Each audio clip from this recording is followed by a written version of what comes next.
If we are transmitting one bit through a noisy channel, noise comes in and affects the bit in such a way that it gets changed. It will be received erroneously. So one bit can be received correctly, or due to noise it can be received as a incorrect bit. So if we repeat this in simulations, essentially repeating the bits will not have any effect, because the noise model affects with the percentage. Here 100% change has been done. Here 100% change will result in all zeros, and since it affects equally on all the bits, so that model has to be maybe in practical situation, when these bits, repeated bits, are traveling in this wire, only some part of the wire gets affected and most of the part gets correct.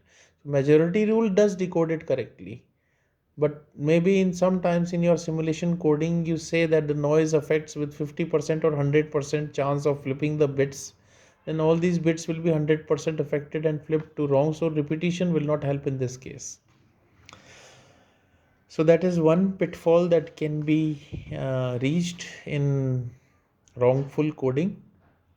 That is called a glitch, inducing a glitch in the code. Here again, now we see, if we no, don't use repetition, totally neglect the repetition scheme, we go for adding redundant bits to the original bit in such a way that one and second the second parity bit add up to give the first parity bit, and one and first parity bit to gives a second parity bit. With this mathematical understanding, we send these bits travel and go and get received in one of these 8 possible forms. Now see, our parity checking scheme is quite weak here. How?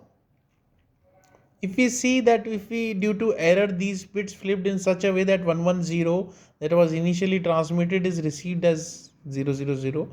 Now when we decode it and perform through parity checking method that was implemented initially, we see that first and second do generate second, and first and third do generate first, so this checks out correctly. Similarly, the second one, if we perform parity check on this one, that is to say that this initial message changed to this, and now trying to decode this using the parity check scheme such that these two should sum to give this, that does not happen, so there is an error, and there is no error correction implemented. The only indication is that there is an error, we need to retransmit what we wanted to or intended to transmit. But actually this passes the parity check, and maybe if we had all 8 combinations to be sent, only not this one, then this would be an reception. This would be an accepted reception of code word, and it is not the actual code word that was intended to send. So there, in this way, there are actually 4 correct receptions which are actually an error, because they check out the parity correctly, but they were not what was sent. They were not the code word.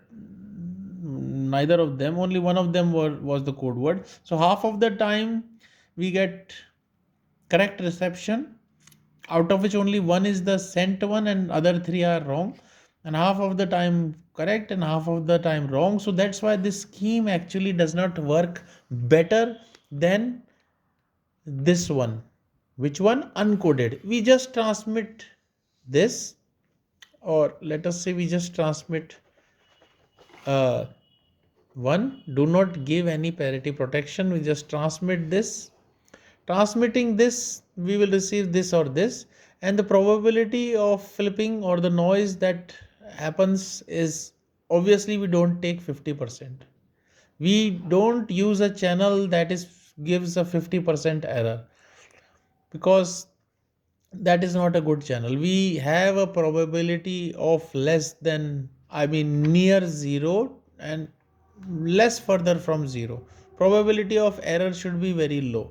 That kind of channel we do use, and according to basic simulation constructs, EWG and noise, it produces lower than 50% noise entanglements, and so this performs better than this 50% erroneous method of detection.